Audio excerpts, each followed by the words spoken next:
Bunga sabab ko'p tug'ruqlar, ya'ni 4 ta tug'ruq bo'lgan bemorimizda.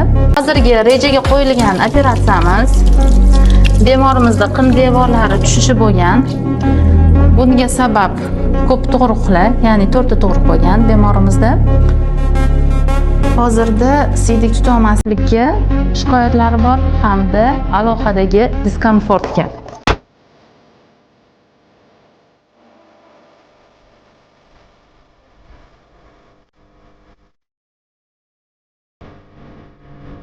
Biz qin devorlar plastikasini tugatdik.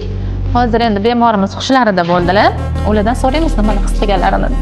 Xo'p, operatsiya tugadi. Operatsiyada nima bo'ldi, qanaqa bo'ldi endi aytib bering.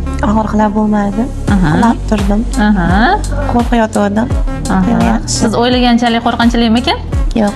Doposlesni hali o'zingizga tashlab beramiz. O'zlarini yaxshi his qilib yotdilar, xushlarida bo'ldilar, lekin o'zlari bir uxlab turdilar orada. Hech qanaqa og'riqlar bo'lmaydi. Beldan og'riqsizlantirib qilinadi operatsiya. Endi nazorat qilib turamiz. Qachon nima qilishingiz kerakligini tushuntirib beraman. Xo'p, sog' bo'ling. Rahmat.